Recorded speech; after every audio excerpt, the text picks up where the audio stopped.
E aí, galera do YouTube, voltamos aqui com mais uma aula, aula 44. Hoje a gente vai falar um pouquinho dos artigos 33 e seguintes da Constituição Federal. Vejam só, do Distrito Federal e dos territórios, capítulo 5, seção 2 dos territórios. Segundo o professor Oadi Bulos, que a gente indica como uma das melhores obras de direito constitucional para concursos públicos, uma das, tem outras, né, evidentemente, foi com a Carta de 1934, Constituição Federal de 1934, que os territórios ganharam status constitucional. Então, hoje, a gente sabe que não temos mais territórios. Por exemplo, aqui que está em vermelho são os nossos comentários. O chamado território, por exemplo, de Fernando de Noronha, ele hoje faz parte do estado de Pernambuco. Está isso no artigo 15 do ADCT. É possível a sua criação? Sim, nos termos do artigo 18.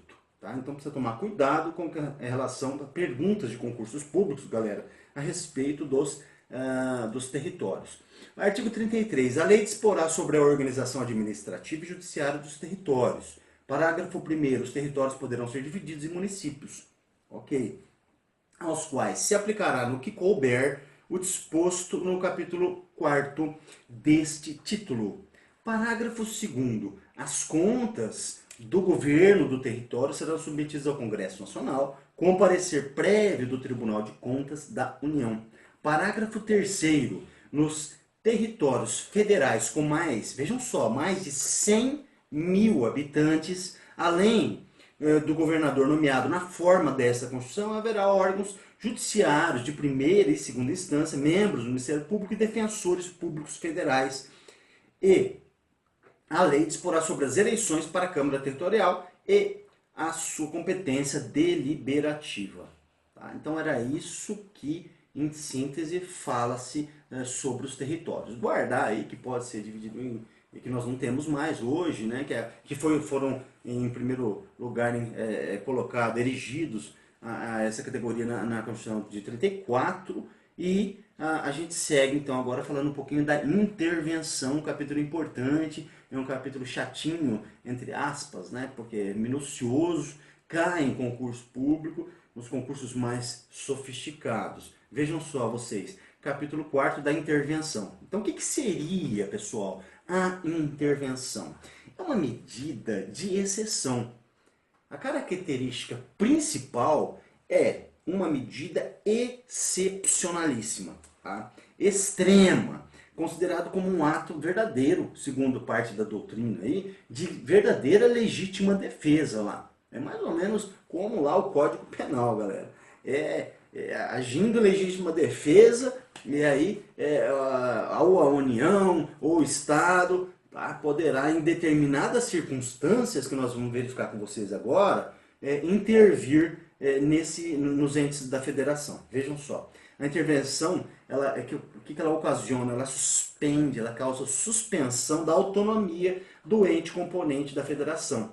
Para o professor Oadi, por exemplo, a intervenção é um antídoto contra a ilegalidade, o arbítrio, a autossuficiência e o abuso de poder dos entes políticos da federação. Então vejam só a gravidade que é a intervenção. Então, vamos ver agora na Constituição Federal como isso está aí disposto no nosso texto. Vejam só, artigo 34, a União não intervirá nos estados, nem no DF, exceto são 7 importantes hipóteses. Inciso 1º, manter a integridade nacional. Aqui eu já faço comentário. Intervenção federal espontânea. Então a doutrina vai classificando isso, a gente já dá em breves comentários para vocês essa classificação. Chama-se intervenção então federal, IF, intervenção federal espontânea. O presidente decreta de ofício independentemente de provocação.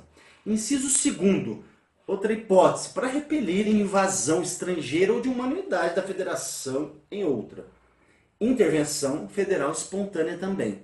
Na classificação da doutrina, é uma outra hipótese de intervenção federal espontânea. Aí o presidente vai declarar, ou decretar, melhor dizendo, independentemente de ofício ou provocação. Ele decreta de ofício, perdão. Independentemente de provocação. Inciso 3º, galera. Terceira hipótese de intervenção.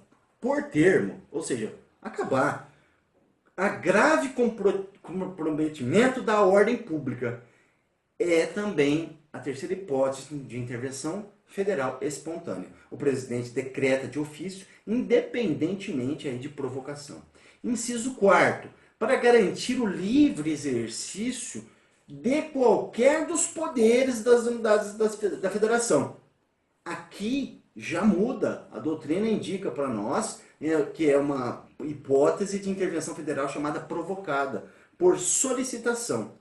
Segundo então o Bulos, o presidente da República, para decretar a intervenção, depende de que os poderes coagidos, façam a solicitação.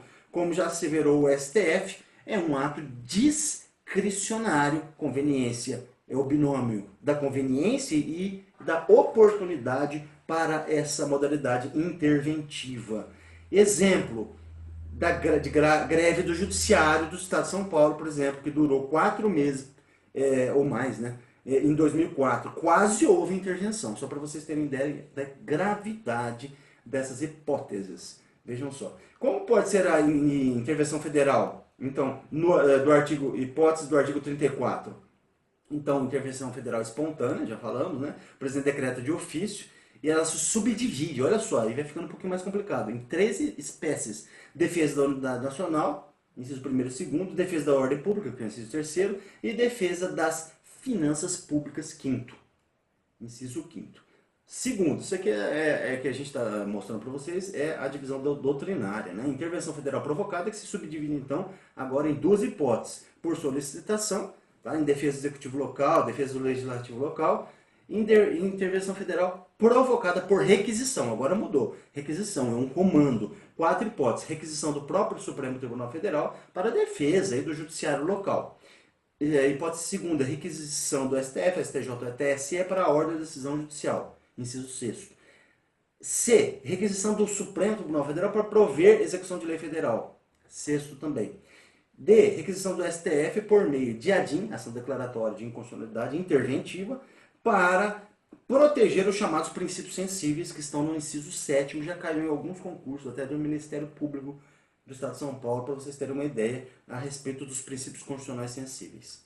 Eram essas as breves palavras que eu queria falar nesses 10 minutos. Vejam só, uma questãozinha de concurso, como é de praxe, todas as nossas aulas ao final, questão de concurso público, banca FCC, todos recentes, 2010, procurador de Estado. Vejam só, de acordo com a Constituição Federal, diz a banca examinadora, os territórios integram a organização político-administrativa da República Federativa do Brasil, juntamente com a União, Estados, Distrito Federal e municípios, todos autônomos nos termos da Constituição. Será que está certa? Vamos ver. B. Podem integrar a União ou os Estados conforme dispuser a lei complementar que os criar. C. Gozam de autonomia organizacional, uma vez que lhes cabe instituir sua própria lei orgânica. D. Podem ser subdivididos em municípios. Já acabamos de ver, É essa a resposta. Sim, podem ser subdivididos em municípios. Já verificamos com vocês na nossa leitura, no nosso estudo de hoje. E gozam de autonomia política, uma vez que elegem seu próprio governador? A resposta melhor nos termos do texto constitucional pátrio hoje vigente, a linha D, podem ser subdivididos em municípios. Sempre quando vocês tiverem dúvida, uma dica de concurso, dúvida entre doutrina e legislação seca, letra de lei da Constituição Federal, fiquem com a lei sempre nas primeiras fases dos concursos, ou naqueles concursos que são objetivos. O fundamento está na Constituição Federal, artigo 33, parágrafo 1º. Vamos lá, até os próximos 10 minutos. Obrigado, fiquem com Deus.